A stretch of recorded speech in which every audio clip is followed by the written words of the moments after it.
Robot Damashii Wing Gundam Zero.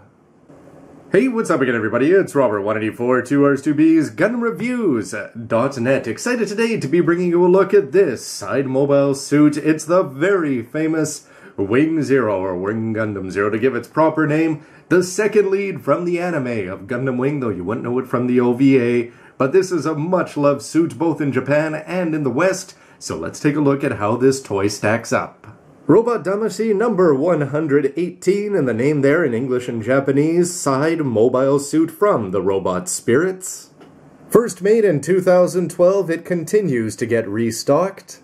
With a retail price of 4,200 yen, don't forget that you can get it for 15% off from Hobbylink Japan, and you can get lots more, and there's direct links down below. For many people, the Wing Gundam and Wing Zero here is always going to be their first love.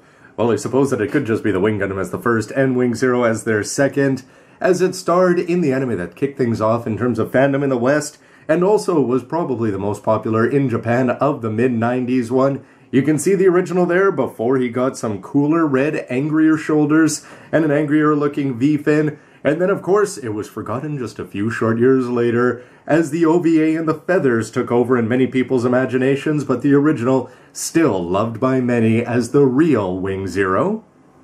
For the box tour, as always, it's gotta start with the bookend or the retail collection there, as you can see how good it looks.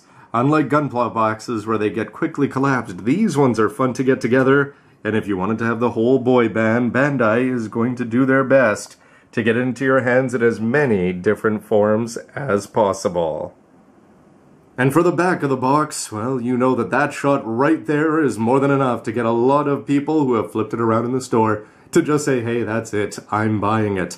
They're going to be talking about the posability. He's got his machine guns, or sorry, the machine cannons in his shoulders there. You can see the all-important twin busters, and he can transform into the bird mode, as you can swap out some of the parts, but I think just the thought of having those two guns in either hand, if that doesn't get you rushing in to play more Gundam vs. Gundam, even the older ones if you're looking for the anime version of this guy, well, at least you can do it here in toy form. And for my, and maybe your, first look inside the box, let's see what you're going to be getting when you slide it out of the package here, besides the manual that's always left behind. The goodies inside include two big beam sabers there, extra manipulators, a couple of attachment points, and you saw the legs are in the waist section, which are going to swap out for the transformation. A great colored shield over there. You've got the backpack and the twin busters, machine cannons, and you can see the beam sabers down there with a very cool set of extra hands to go along with a fantastic painted body. And barely posed out of the box, forget the proto, this is exactly the way it should look.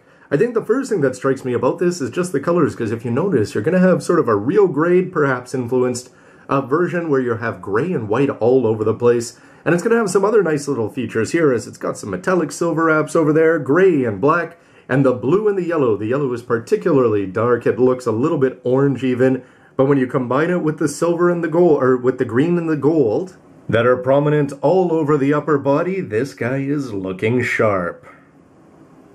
How about articulation? Well, if you take the front skirts independent moving there, so you can go for the kick coming forward, you'll notice that he does have some lining options there if you wanted to go ahead and do that.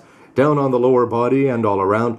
A very nice bend over there, and you can see those gray colors are going to be standing out very, very well. And the ankles moving well side to side. The toes are not going to particularly bend all that much. And you can see the guards here moving this one quite a bit.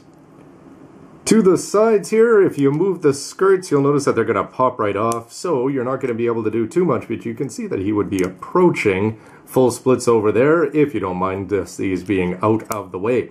For the actual waist section, it's going to be doing a very nice job here. You can see him ab crunch very far forward, pretty well to the back, and side to side, it's actually going to stay in place there. Remember that this is actually going to get right replaced. So what else can you do? Well, you can take the shoulder, rotate it as you'd expect in this part. If you notice from the top, is going to be coming forward there quite nicely. You can see it doesn't feel like it wants to fall out, unlike some other ones here. This is going to be moving up 90 degrees. This part here for the elbow is going to go all the way up. It looks like 180. The hand simple manipulator is nice and easy to remove. And the neck here is going to have 2 points of articulation with the white parts moving underneath the head itself.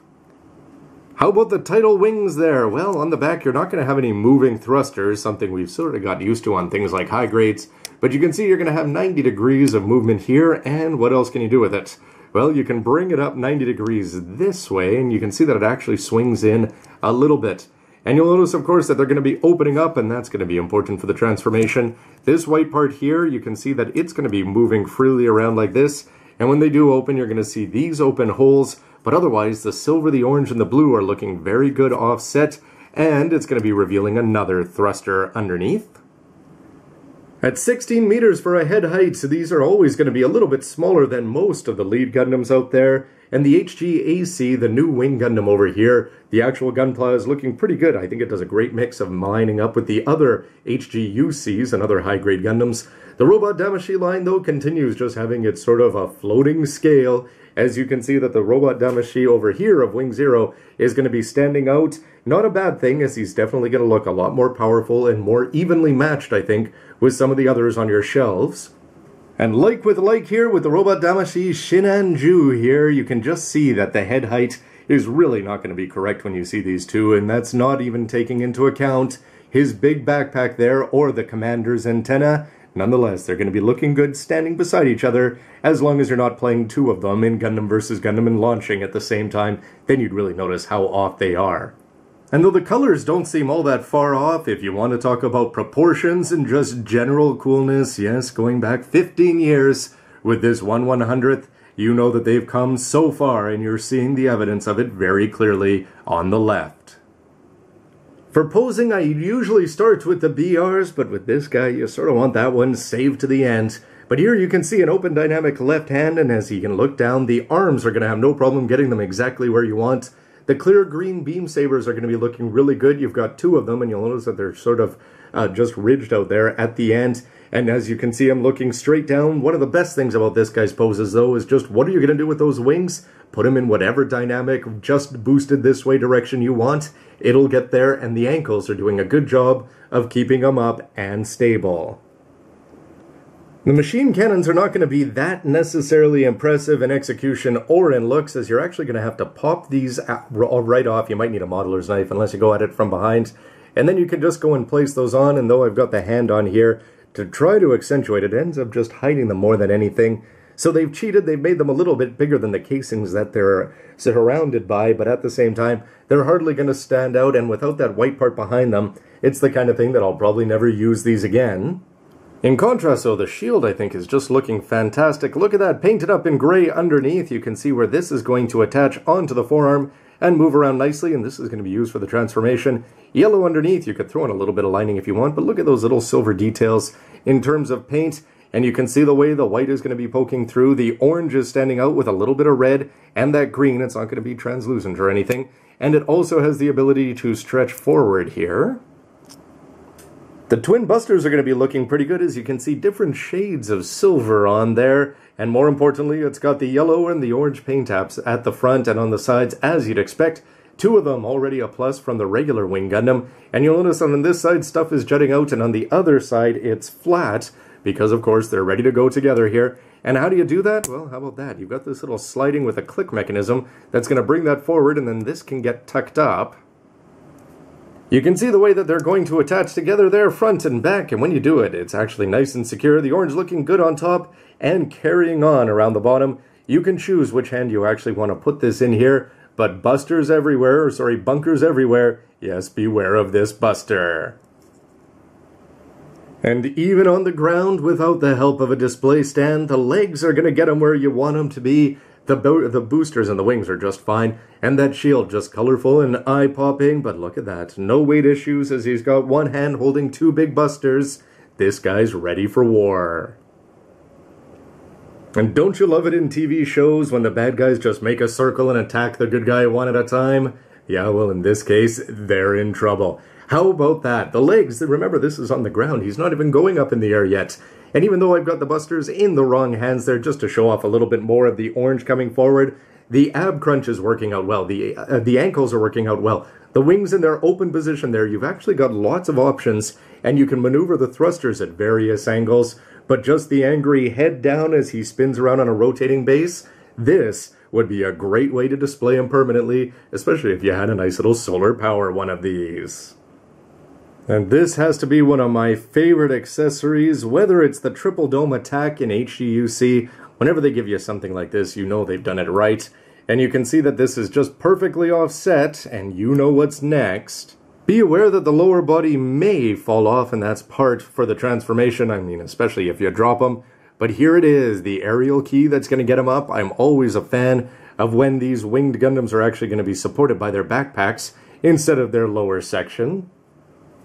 But with the help of a stand here leaned all the way back, do what you like with the wings and thrusters there. But actually this works surprisingly well, getting the two forearms forward to grasp the twin busters. He's ready to shoot up, down, anywhere, and look good doing it.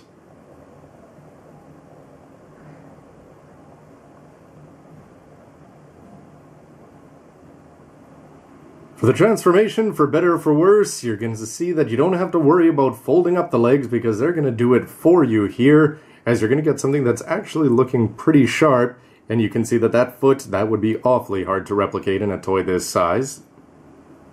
With the sideways result looking like this, and it's actually going to feel pretty secure, you're also going to be swapping off this waist section. He's definitely looking a lot stumpier here. You'll notice you keep the hands on. Just drop the shoulders after you get that white part out of the way, and then you do the old peekaboo. Nobody would ever imagine you were a Gundam under there. I've got to say that I'm impressed with the way that these wings open. They're actually going to be sitting pretty flat next to each other, and you can put them up slightly to get the exact desired angle before you're going to go and cover up that rather obvious looking head there. The shield is easy to prep there, as you just get this forearm grasper out of the way. You can see where it's actually going to connect, and these little silver parts here on the side, not just for colorful show there, as they pop out pretty easily, and that means that you can get the busters attached on and ready to go. And though he's going to be slightly leany here, just depending on exactly how you attach the legs onto the upper body, I'm going to say that he's looking pretty good. Of course, you've got the arms there and the hands looking pretty silly. I'll probably just pull off the manipulators in the future. But those folded up legs look good, the open wings with those colors, and the angles they're sitting at are great, and that little green detail at the top of the shield with the twin busters, I'm actually impressed with this. This is my first transforming robot Damashii, and you can imagine that there might be some out there who want to get two, so they can display it in both forms simultaneously. And with a different connection mechanism attached on there, you know that you can get them up in the air, so you can make the display even cooler.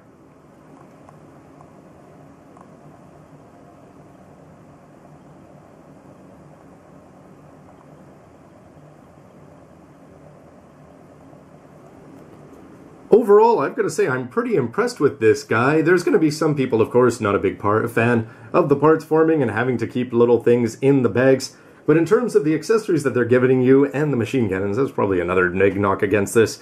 But overall, the colors, the proportions, the posability, this guy does a very good job. And if you want to talk about play value, just the fact that you got the twins, and they're going to look great either together with that special hand that holds them together oh so well, or if they're off to the side. The beam sabers look great. The wings on the back are going to look good, and I gotta say, sometimes Gunpla is not great when it transforms, but this guy, once you can get past the parts forming, he actually seems to work. Nice clicks when you take the parts in and out, and when you combine it with just some fantastic colors and just excellent posing possibilities, this is the kind of thing that you know we want him in proper master grade form, and HGAC, and anything else we can get our hands on. I'm impressed every time when we get to see just how far toys and Gunpla have come from the mid-90s, and I think that you'll enjoy this one too. But please let me know what you think, and don't forget to go to GundamReviews.net, Robot Damashii, click on its post, and you can vote. Do you like this? Always love to see the percentages there. And of course, stick around for lots more Robot Damashii and Gunpla news and reviews. Thanks for watching, everybody. See ya. I'm not saying that you're obsolete there, 1/100th. Not yet, anyway.